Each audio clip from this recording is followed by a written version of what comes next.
are queens of comedy for the very first time? All right. And how many of you have been here all 3 times?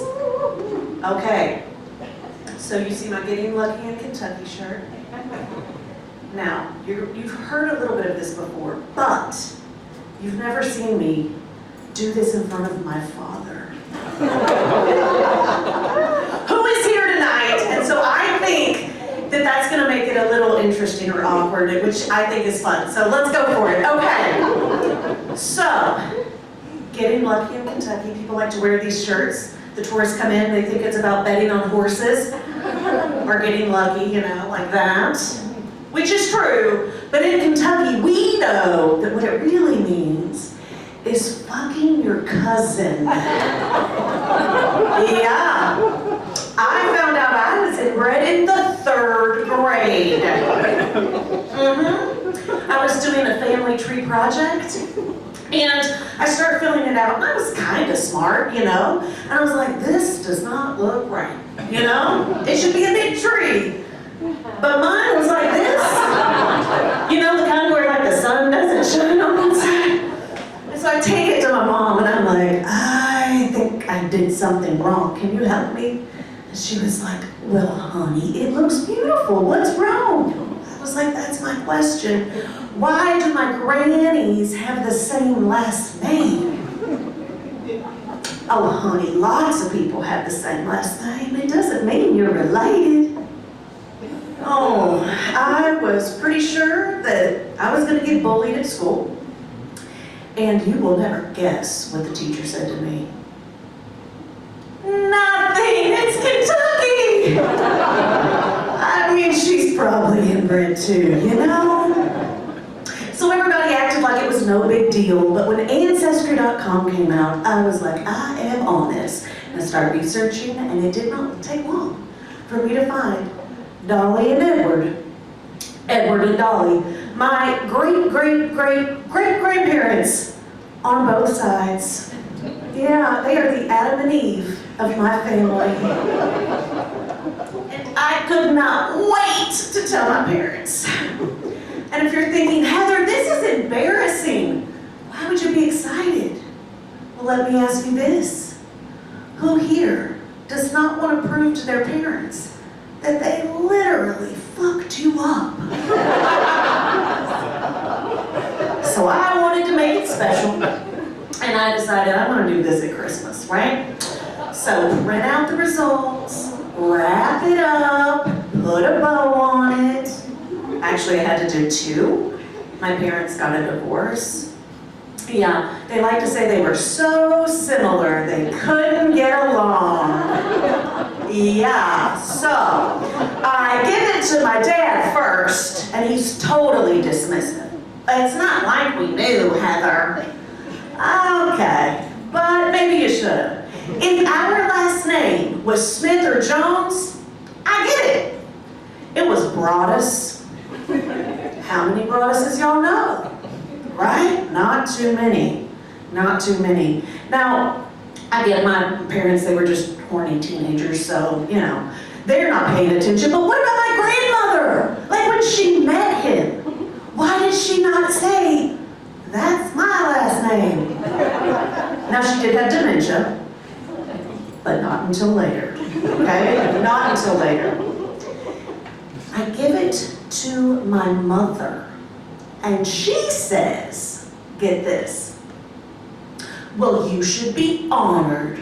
Royalty marries their distant cousins. Okay, first off, that's a weird answer. And second off, weird royalty. I mean, we didn't have a moat, we had a chain link fence. We didn't have a golden carriage, we had a broken down station wagon. The only crown I ever wore was from Burger King, so yeah. Sometimes I think my mom's getting dementia. A few years ago, I had melanoma cancer and an adrenal tumor, and I am fine. But when she learned this, she said, I knew it. I knew one of you children was going to get that broadest cancer gene, as if my dad gave it to me. And I'm like, bitch, you're a broadest too.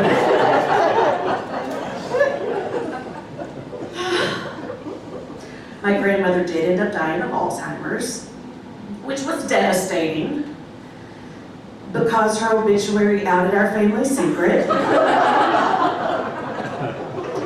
Okay, all obituaries are odd though. It's less of an announcement, more of an advertisement. And if you don't believe me, the next time you read it, check it out.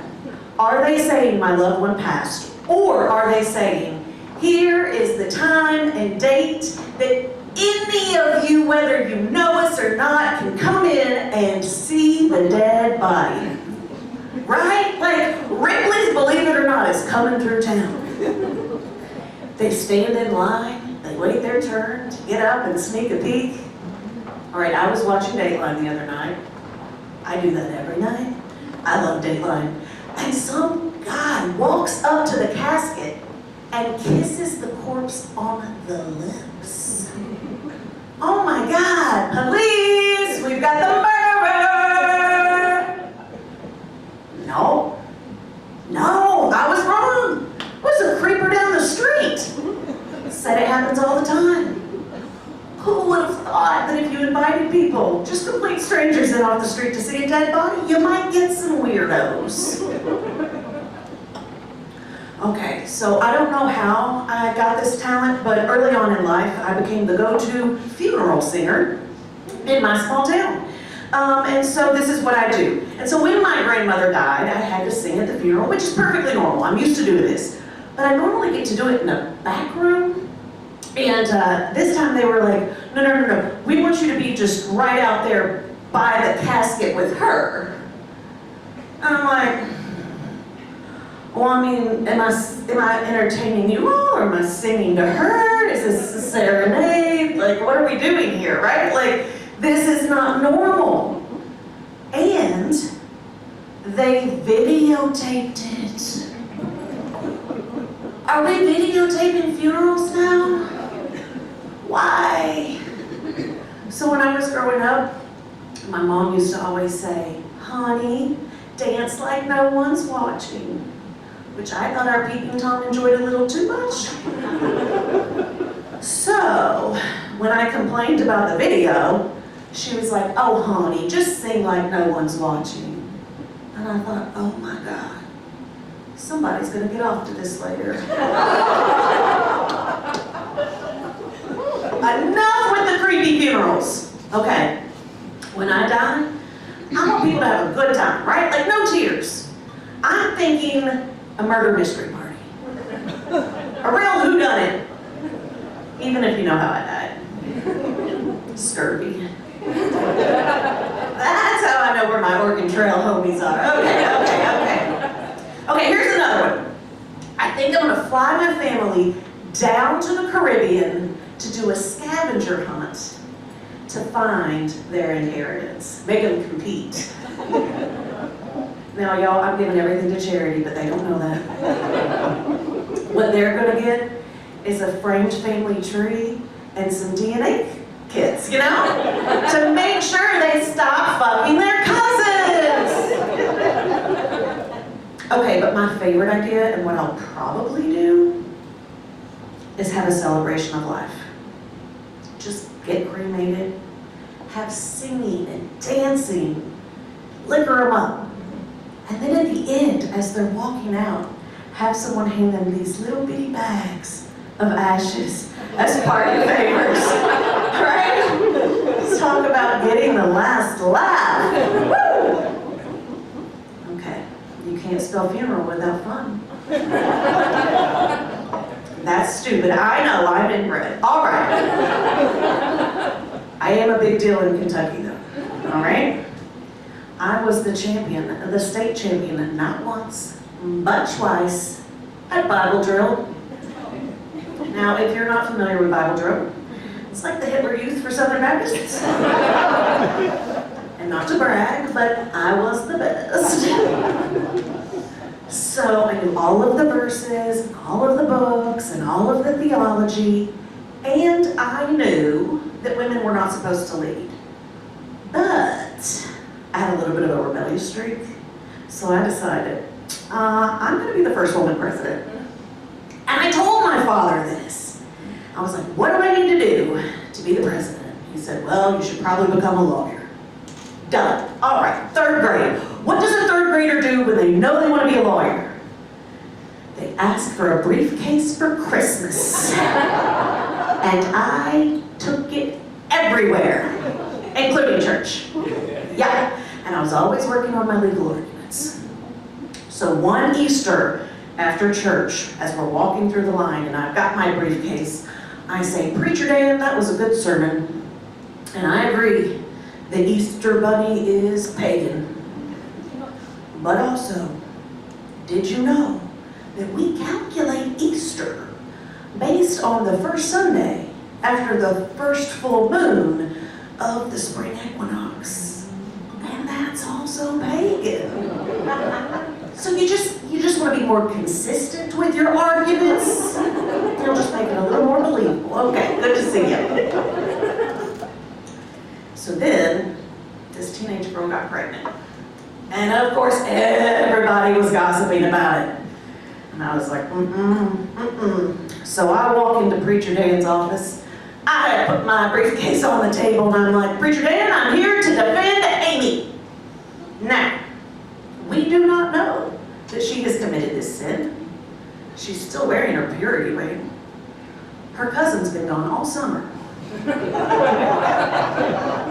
So we do not need a DNA test to know that God is the Father. He does this to teenage girls sometimes. I think that was the first time I saw him pull a pill bottle out of the desk. And I'm not saying that I started the opioid crisis in Kentucky, but I can't deny it.